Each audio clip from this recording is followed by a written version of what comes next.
I've been working on my memories from the cult torture and the mind control that they used and the DID for years and years and years. So I can often recognize it when it happens. And that doesn't mean that it always helps me, but at least sometimes it gives me distance. And then if I have the energy, I can work on the programming and the parts that are putting it forward. So the other day I had a new trauma memory, one that was hard.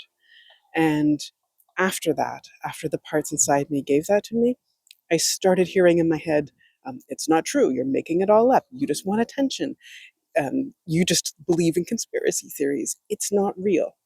So I recognized that immediately as programming to doubt myself, to not believe my trauma memories. That is key to cult torture, because if you don't remember it, you can't talk about it. And then I also started hearing, I want to die, I want to die, I want to die. And that is also key, or at least in my experience, they did that programming so often for me to kill myself if I got away, if I got safe, and if I started remembering. So both of those often come up when I have new trauma memories that are hard and that are important. Well, they're all important. They're all hard. So I could immediately recognize that that was programming. I did start to go into the doubt, like, oh, maybe it's not true. And then immediately going, no, this is so familiar. This is what cult taught that part of me. I know it. I recognize it. I know they're giving it to me. And this is how my memories come, the way that they came. And this is real, even though I don't want it to be. I wish it wasn't. And so I was able to get some distance from that, and then that dissipated. And I was able to talk to one other survivor, which really was helpful, and say, hey, I recognize this is what's happening. And just having that validation back also helped. And then, though, I still kept having so much pain and um, not wanting to be here, the suicidal ideation, which is from the programming, which I will never, ever act on.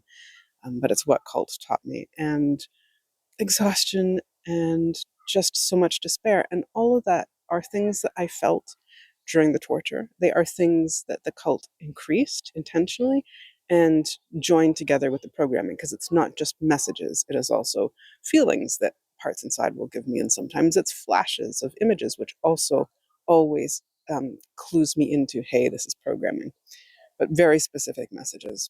And so it kept going all day, and I didn't feel like I had the energy or the resources to deal with it on a deep level. I was feeling so awful with the memory and all the programming that was coming up. So I just coped as best I could. I did a lot of positive distraction. I did a lot of comforting. I talked to a fellow survivor. I told one friend. And I did phone my therapist. I didn't get her in. But so all those things helped. But then, I had trouble getting to sleep, and I had trouble going to sleep. And it's also a hard time of year, which also makes sense with trauma memories and triggers. But in the morning, I woke up with that mind control about suicidal ideation. And I thought, like, I don't want to hear it anymore. I don't want to feel it anymore.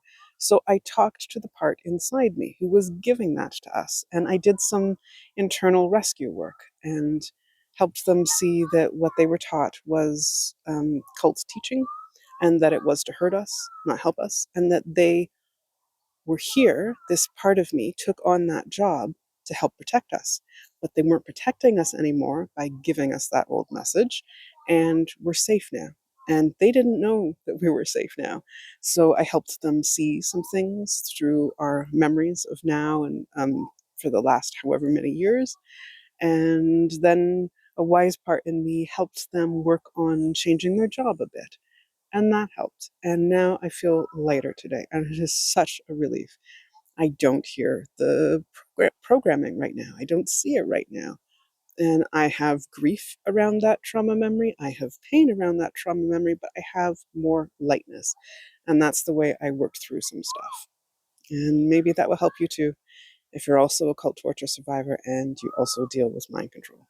I also have some articles on my website, CherylRainfield.com, if you look under articles, about mind control and dealing with it. And you don't have to do all the steps. Even just doing a few of them, like I just did, helps. And on cult torture itself. Check it out if it might help you or someone you know.